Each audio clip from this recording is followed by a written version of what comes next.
Assalamualaikum warahmatullahi wabarakatuh. Nama saya Kevin Cesario dengan NIM 070 15 218 dari Fakultas Hukum Universitas Al-Azhar Indonesia. Dalam video ini saya ingin menjelaskan tentang dasar-dasar hukum internasional serta kasus yang berkaitan. Video ini sekaligus untuk memenuhi standar nilai UTS Hukum Internasional dengan dosen pengampu Bu Dr. Masliati Nur Dayati, SHMH. Apa itu hukum internasional? Hukum internasional yaitu hukum yang bertujuan untuk mengatur hubungan atau pergaulan antara negara-negara yang berdaulat dan merdeka.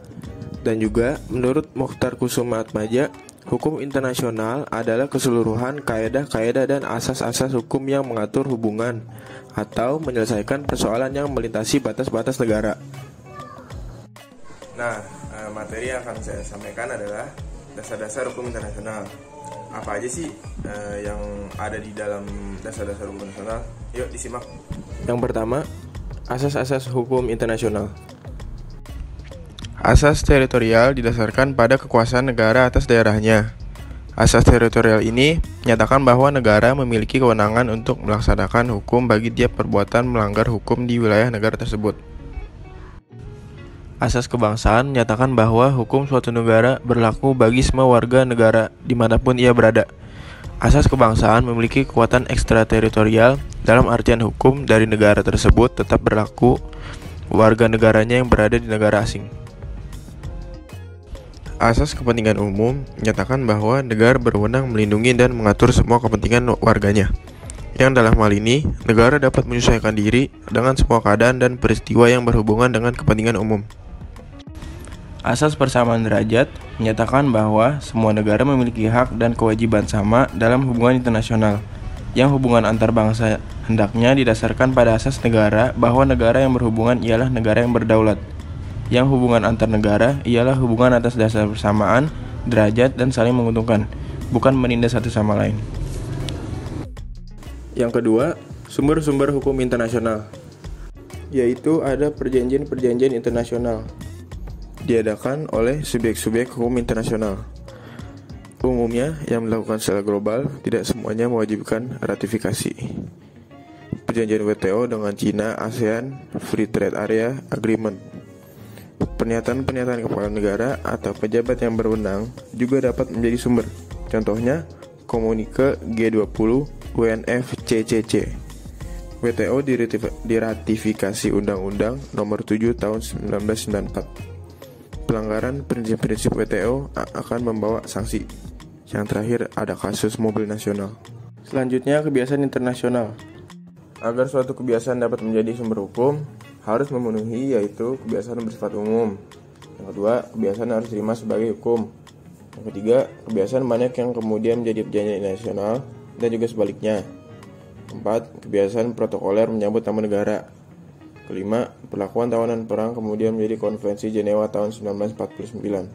Yang terakhir, batas landas kontinen proklamasi Presiden Truman pada 1945, kemudian UNCLOS 1982, dan kemudian diratifikasi oleh UU 17 tahun 1985. Lalu prinsip hukum umum.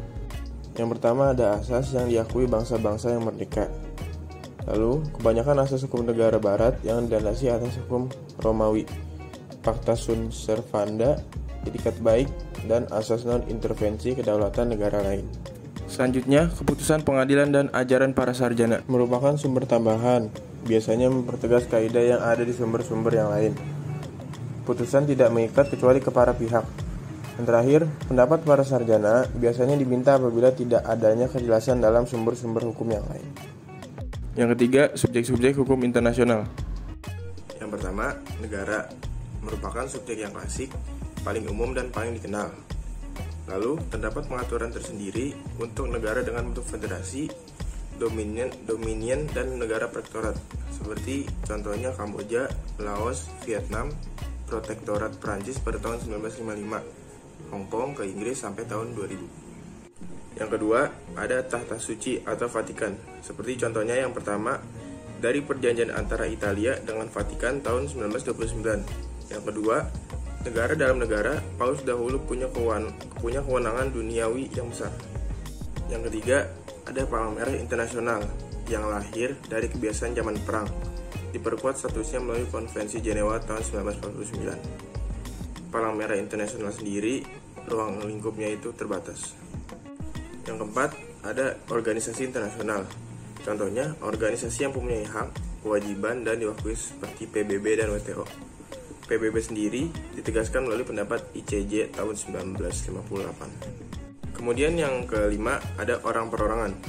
Contohnya, dalam Perang Dunia Kedua, apakah negara tersebut secara menyeluruh atau dapatkah juga orang perorangan secara pribadi? Lalu, seperti Slobodan dan Milosevic di Yugoslavia. Kemudian yang keenam, ada pemberontak yang diakui atau belligerent, yaitu gerakan pemberontakan yang kemudian diakui, biasanya oleh pihak lawannya mendapatkan hak dan kewajiban di dunia internasional. Seperti contohnya adalah PLO di Palestina dan upaya-upaya GAM di Aceh mendapatkan status belligerent. Yang keempat, pengelompokan hukum internasional. Berdasarkan bentuknya, terbagi menjadi dua. Yang pertama, hukum tertulis.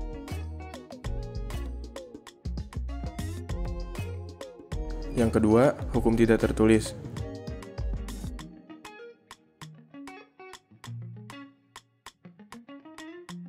Berdasarkan sumbernya, terbagi menjadi 4. Yang pertama, hukum undang-undang. Yang kedua, hukum kebiasaan. Yang ketiga, hukum traktat. Yang keempat, hukum jurisprudensi. Berdasarkan waktu berlakunya, terbagi menjadi 2. Yang pertama, hukum ius constitutum.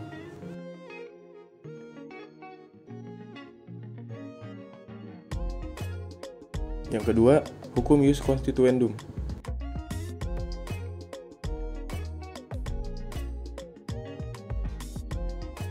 Berdasarkan cara mempertahankannya, terbagi menjadi 2. Yang pertama, hukum material.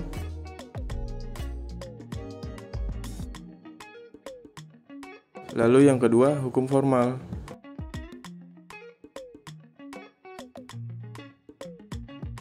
Lalu berdasarkan sifatnya, terbagi menjadi 2. Yang pertama, hukum yang memaksa. Yang kedua, hukum yang mengatur. Selanjutnya, berdasarkan wujudnya terbagi menjadi 2. Yang pertama, hukum objektif.